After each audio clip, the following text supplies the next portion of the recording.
26 और 27 को लेकर रामगढ़ में उत्साह का माहौल है और रामगढ़ विधायक देवेंद्र कुमार मन्याल ने कार्यकर्ताओं और स्थानीय लोगों को मिठाई खिलाई और मिठाई खिलाकर बजट का स्वागत किया और जनता को बधाई दी। इस अवसर पर विधायक देवेंद्र कुमार मन्याल ने कहा कि केंद्रीय बजट 2026 और 27 युवाओं के लिए और किसानों के लिए विशेष रूप से लाभकारी साबित होगा। उन्होंने बताया कि इस बजट में किसानों के हित में आधुनिक AI तकनीक को शामिल किया गया है, जिससे किसानों को ये जानकारी मिल सकेगी कि फसलों में कितनी खाद डालनी है और कौन सी सामग्री उपयोग में लानी।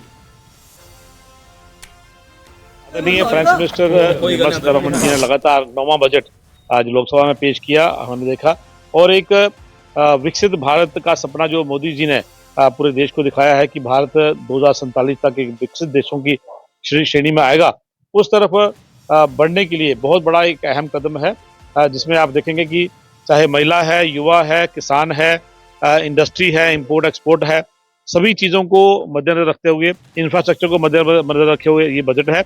और मैन्युफैक्चरिंग यूनिट में एक मैं समझता हूँ बहुत बड़ा एक रेवोल्यूशन आने वाला है। उसमें मैन्युफैक्चरिंग में जब आप अपने देश में चीज़ें बनाते हैं तो वो उसमें स्किल्ड, अनस्किल्ड और सेमी स्किल्ड लोग जो हैं, बच्चे हमारे अनएम्प्लॉयड हैं, उनको रोजगार मिलता है और अपने देश की बनाई हुई चीज़ जो है वो बाहर देश में जाती है।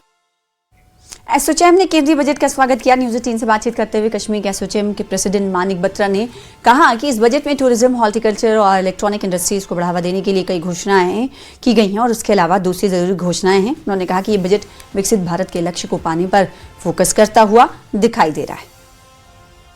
हम विकसित भारत और आत्मनिर्भर भारत की बात करते हैं तो कहीं ना कहीं इंडस्ट्री और मैन्युफैक्चरिंग की तरफ पुश है। जो MSMEs हैं, 30% कंट्रीब्यूटर है GDP का। MSME बहुत इंपॉर्टेंट है हमारी कंट्री के लिए।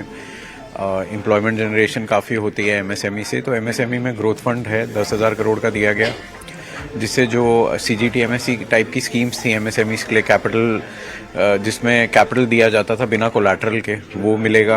उससे आप अपना जो उस फंड से है आप अपग्रेडेशंस कर सकते हैं अपने यूनिट्स की, और ग्लोबल और डोमेस्टिक मार्केट लिंकेजेस बेटर होंगी। और एक सेल्फ रिलायंट फंड होता है MSME में, उसमें भी 2,000 करोड़ का टॉपअप किया गया है। अगर हम बात करें, इंडिया को मैन्युफैक्चरिंग हब बनाने की बात की गई है इस बजट में।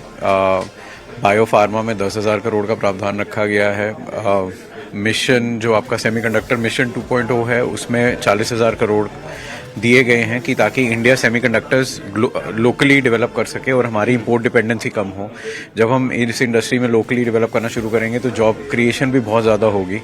लेगेसी इंडस्ट्रियल पार्क्स हैं, उन्हें रिजुवनेट करने की बात की गई है। 2000 से ऊपर हैं पैन इंडिया, जिनमें इंफ्रास्ट्रक्चर इंप्रूव होगा, उनकी कनेक्टिविटी बेटर होगी, वो बेटर प्रिपेयर्ड होंगे मैन्युफैक्चरिंग और एक्सपोर्ट्स के लिए, और उनकी ग्लोबल और डोमेस्टिक मार्केट लिंकेजेस बेटर होंगी उससे। टूरिज्म।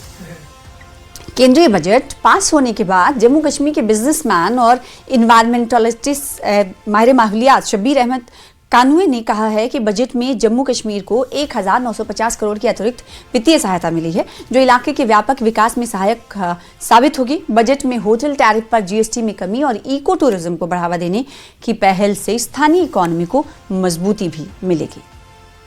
भारत विस्ता, जो कि एक AI टूल कश्मीर किसानों, अखरोट किसानों के लिए खास तौर पर फायदेमंद साबित हो सकता है। इन्वायरमेंटलिस्ट है, उर्दू, कश्मीरी या अपनी मादरी ज़ुबान में रहनुमाई हासिल कर सकते हैं। मौसम और बहार के बारे में बर वक्त इतला मिलेगी। अखरोट के बागात की देखभाल, काट छाट, बीमारी और कीड़ों के बारे में साइंसी मशवरे मिलेंगे। मुल्क की बड़ी मंडियों में रोज़ाना के दाम मालूम होंगे। अखरोट की दुरुस्त ग्रेडिंग, खुश्क करना और ज़ख़ीरा करने की रहनुमाई मिलेगी। इससे काफ़ी फ़ायदा मिलेगा एक ग्रोवर को। इसके अलावा हम चाहते हैं कि हमारी फाइनेंस मिनिस्टर से ये बात पहुंचाना चाहते हैं कि आपकी वसादत से, कि जो बाहर के अखरोट आते हैं, खासकर चाइना का अखरोट, उससे हमारे कश्मीरी अखरोट को काफ़ी चैलेंज का सामना करना पड़ता है। Anantnag dry and fresh fruit association के वाइस प्रेसिडेंट शिराज अहमद हाफिज ने केंद्रीय बजट पर कहा कि कश्मीर के अखरोट, बादाम और अन्य सूखे मेवे किसानों की आय का महत्वपूर्ण स्रोत हैं।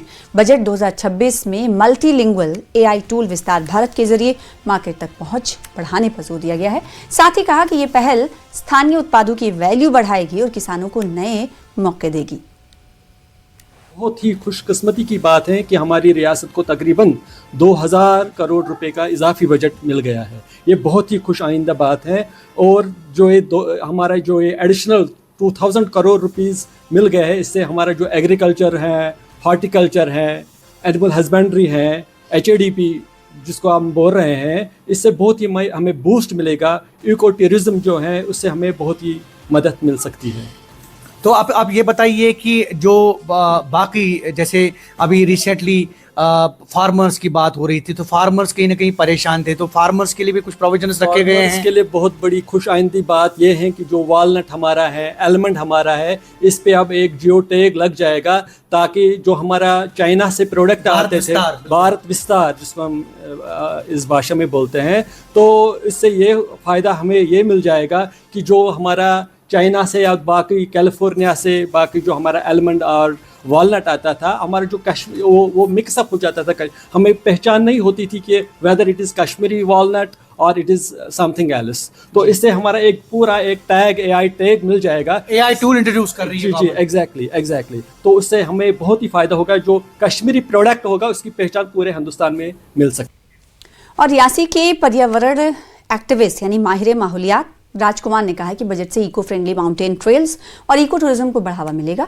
10,000 नए टूरिस्ट गाइड्स की ट्रेनिंग से युवाओं को रोजगार मिलेगा और पर्यावरण संरक्षण मजबूत होगा। आगे कहा कि हाई वैल्यू फसलों जैसे अखरोट, बादाम, काजू और कोको की खेती को भी प्रोत्साहन मिलेगा। इस बार का यूनियन बजट 2026 जो घोषित हुआ है, जो जम्मू कश्मीर के लिए खास है, वो इसलिए कि पर्यावरण संरक्षण और प्रकृति संरक्षण के साथ साथ जो ये फैसला लिया गया है इको फ्रेंडली माउंटेन ट्रेल्स बनाने का, तो ये अपने आप में खास है। इसके माध्यम से जो क्षेत्र में टूरिज़्म तो बढ़ेगा ही, और जो स्थानीय युवा हैं उनको इको फ्रेंडली टूरिस्ट गाइड का जो है ट्रेनिंग दी जाएगी। उससे क्या होगा कि जो स्थानीय युवा हैं उनके लिए नए रोज़गार पैदा होंगे। और इसके साथ ही जो अखरोट और बादाम की खेती करने वाले जो क्षेत्र में किसान हैं, उनके विकास के लिए भी इसमें योजना बनाई गई है। इसके माध्यम से उनकी जो आर्थिक स्थिति भी जो सुधारने का फैसला लिया गया है। रियासी जिले में पर्यटन से जुड़े लोगों की प्रतिक्रियाएं सामने आई हैं। रियासी निवासी और पिछले कई सालों से टूरिज्म सेक्टर से जुड़े रोमायल सिंह ने आम बजट का स्वागत करते हुए इसे पर्यटन, रोजगार और शिक्षा के लिहाज से बेहद सकारात्मक, पॉजिटिव बताया है। रोमायल सिंह ने कहा है कि बजट में टूरिज्म सेक्टर को लेकर जो ऐलानात किए गए हैं उनसे धार्मिक और पहाड़ी पर्यटन क्षेत्रों को बड़ा लाभ मिलेगा। उन्होंने विश्वास जताया कि सरकार की ओर से देश के 20 प्रमुख पर्यटन स्थलों पर 10,000 टूरिस्ट गाइड्स को संरक्षित प्रशिक्षण देने की योजना में माता वैष्णो देवी को भी जरूर शामिल किया जाएगा, जिससे कटरा और रियासी क्षेत्र में पर्यटन गतिविधियों को नई रफ्तार मिलेगी। सेक्टर से जुड़ा हूं, तो मुझे एक चीज बहुत ही अच्छी लगी कि आने वाले दिनों में 10,000 नए यूथ को ट्रेनिंग दी जाएंगी। जो टूरिज्म कहते हैं कि किसी भी देश की बैकबोन होती है, आप स्विट्जरलैंड देख लीजिए, कनाडा देखिए, जम्मू कश्मीर देखिए, इनमें काफी मात्रा में जो टूरिज्म, और कहते हैं कि 20 नए टूरिस्ट डेस्टिनेशन जो कहते हैं कि उनको तर्ज दी जाएगी। खासकर मुझे पूरा भरोसा है कि हमारा कटरा, वैष्णो देवी, शिवखोड़ी, हमारा जो पिछला इलाका, पहाड़ी इलाका, इनमें से कोई ना कोई एक डेस्टिनेशन तो डेफिनेटली भारत सरकार मंजूरी देगी, जो आधुनिक तरीके से इसका बनावट दी जाएगी आने वाले दिनों में यूथ के लिए।